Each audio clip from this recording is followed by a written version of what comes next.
Alright, so I'm going to be doing a review of Wolverine by Ben Percy, Volume 4. I wish he would have, like, I know I call it the Ben Percy run, but basically, like, he does, like, Ben Percy's Wolverine run is just known as Wolverine. It doesn't have, like, little cool story arc, things under it.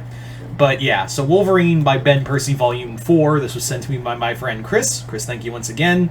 And as you can see from the cover, yep, we're now dealing with a Deadpool storyline. But there's also something else at the end. Anyway, so let's talk. Also, I'm convinced, like I said before in the Volume 3 review, I'm pretty sure Chris is going to be sending... I've got this feeling now that Chris is trying to send me the entirety of the Ben Percy run through little increments here and there. But, yeah. So, what is this story about? Well, in Volume 3, I forgot to mention that one of the big things was that the CIA had managed to acquire one of Wolverine's severed hands. And this kind of picks up on it, but also throws in the whole a new element in that Deadpool wants to hang out with him. I wonder why Deadpool was announced to be part of this storyline. It's not like at roughly the same time they had confirmed that Wolverine was going to be in the next Deadpool film for the MCU. No, that's just coincidence. There's no way that Marvel Comics would try to weirdly incorporate, hot comic hype for a movie to promote synergy among the company, right? Right? Companies wouldn't do that. Nah. Anyway, so Wolverine is on the hunt for the CIA operative, that CIA organization that has been tasked with taking DNA from the Wolverine hand that he lost. So, Deadpool is also a part of this, because he has his own agenda involving, his own needs. And reading this reminded me, oh yeah, there's a reason I stopped calling myself Deadpoolzilla, because the fourth wall breaks, while they're not done in heavy fashion, they do kind of get old real fast. So I was like, alright, guess this is why I don't read a lot of Deadpool anymore. I mean, I will read the Deadpool verses here and there, but I'm never, actively looking for Deadpool comics. But yeah. So Deadpool is trying to join X-Force. He wants to be part of Krakoa. This is how Deadpool joined X-Force in the later books. But yeah, so the whole thing really is Deadpool wanting to be part of this, but also he wants to... There's another reason why he wants to be part of Krakoa, but it's not just him. So Deadpool tries to ingratiate himself with Wolverine, and Logan is dealing with his own shit, and now Deadpool's here to make things worse. And they both uncover of who's really behind this whole operation, and it's Danger. For those who don't remember, Danger is literally the Danger Room, given sentience.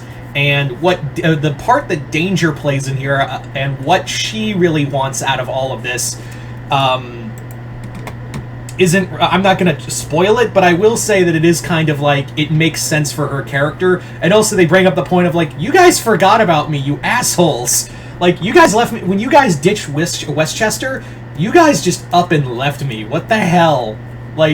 Not cool.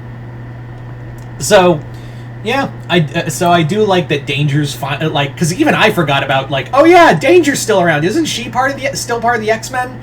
No? Okay. Yeah. So the story itself also involves them battling Maverick and Weasel, who, for those who don't remember, Weasel's a piece of shit who... there's actually a plot line that they actually kind of tack on with this from Joe Casey's Spider-Man Deadpool comics. So I like how Percy picked up on that. So yeah, it's kind of a fun adventure. It's a fun adventure, but really it's just to bring Deadpool to Krakoa, and yeah. The other storyline is actually a 2-issue tie-in to the Judgment Day event, where it involves Wolverine doing battle with one of the Inhuman infiltrators on Krakoa, but it also deals with another storyline from Volume 3 that involves Solemn, and gets involved with the Hand. So it's kind of for 2 issues, I feel like they cram a lot for a two, and it's also a tie-in to an event. So, there is a lot going on there. Honestly, I think this might be my favorite storyline of the comics. It's just a fun, Wolverine and Deadpool team-up. I like how they play off of each other and how they use the healing factor to almost like a body horror kind of level in one or two scenes, so I thought that was pretty neat. There's also like something that Deadpool brings up, and he's like, "Hey, how come your teeth, like your bones are made of adamantium, but how come your teeth aren't?" And I'm like, "Shit, I'd have never thought of that." Because I'm like, because he's like, "Yeah, teeth are bones, but like you have, your teeth are normal. Like, what's up with that?" And I thought to myself, "Huh." It's one of those you never think about kind of things. So, alright. Yeah, all in all, I do recommend this book, and Adam Kubert does give some great artwork in the book, as always. I mean, it's Adam fucking Kubert, so... I mean, let me see if I can... Because, yeah. You know, you get artwork like this. You know, you get like stunning artwork like that. So, you know, I can't fault it for that. But yeah, so yeah.